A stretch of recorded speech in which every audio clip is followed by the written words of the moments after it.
Hello, hello. Thank you for joining me. Today I'm beginning vocal readings of the quotes that most moved me from Book 16, Tribe on Homecoming and Belonging by Sebastian Junger. Tribal society has been exerting an almost gravitational pull on Westerners for hundreds of years, and the reason lies deep in our evolutionary past as a communal species. Combining history, psychology, and anthropology, Tribe explores what we can learn from tribal societies about loyalty, belonging, and the eternal human quest for meaning. Tribe explains why we are stronger when we come together, and how that can be achieved even in today's divided world. Humans don't mind hardship. In fact, they thrive on it. What they mind is not feeling necessary. Modern society has perfected the art of making people not feel necessary. The following is in reference to violent imperialism in America from King Philip's War in the 1600s until the last Apache cattle raids across the Rio Grande in 1924. Page 2. It may say something about human nature that a surprising number of Americans, mostly men, wound up joining Indian society rather than staying in their own. They emulated Indians, married them, were adopted by them, and on some occasions even fought alongside them. And the opposite almost never happened. Indians almost never ran away to join white society. Emigration always seemed to go from the civilized to the tribal.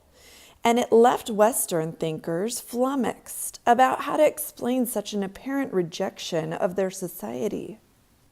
Page 14. As the frontier marched across North America, from the Alleghenies to the Great Plains to the Rockies, and then finally to the West Coast, successive generations of pioneers were subject to being captured and adopted into Indian tribes, or simply ran off to join them. Page 15. The question for Western society isn't so much why tribal life might be so appealing. It seems obvious on the face of it. But why Western society is so unappealing. On a material level, it is clearly more comfortable and protected from the hardships of the natural world. But as societies become more affluent, they tend to require more rather than less time and commitment by the individual. And it's possible that many people feel that affluence and safety simply aren't a good trade for freedom.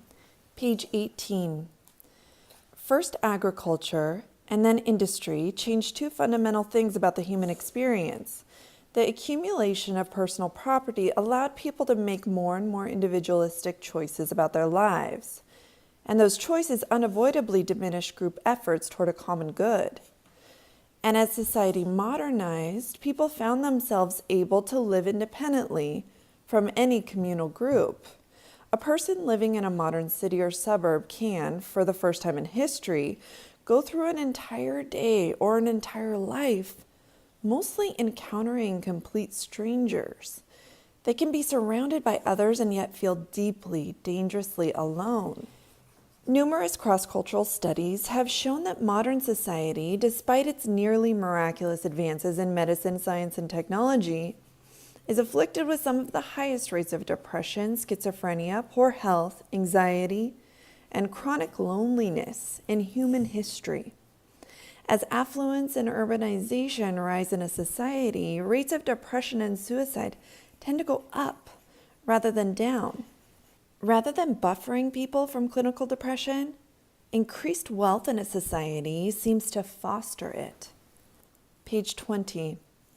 According to a global survey by the World Health Organization, people in wealthy countries suffer depression at as much as 8 times the rate they do in poor countries. And people in countries with large income disparities like the United States run a much higher lifelong risk of developing severe mood disorders. Page 22, this is referencing self-determination theory, holds that human beings need 3 basic things in order to be content. They need to feel competent at what they do. They need to feel authentic in their lives, and they need to feel connected to others. These values are considered intrinsic to human happiness and far outweigh extrinsic values such as beauty, money, and status. Bluntly put, modern society seems to emphasize extrinsic values over intrinsic ones, and as a result, mental health issues refuse to decline with growing wealth. My focus points in reading, writing, and contemplation all reside under the large umbrella focus on how to make the human condition and our experience of it as pleasant as possible. I believe I've made it very clear through externalizing my studies that I think that happens through radical acceptance of what is not separate, but on the other side of the same coin as pleasure and enjoyment, which is suffering, struggle in its many forms. As such, what I've found and what I want to share is that what we can do is not try to escape struggle, but find that space where we don't mind it as much, where it means something different to us, where we relate to it in a way that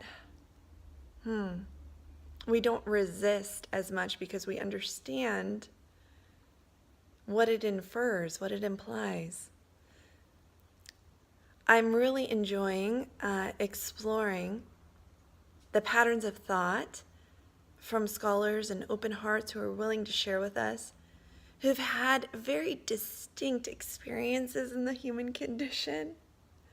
I think it's fascinating. I've really enjoyed sharing my vocal readings today, and I'll look forward to sharing more tomorrow. Have a great day.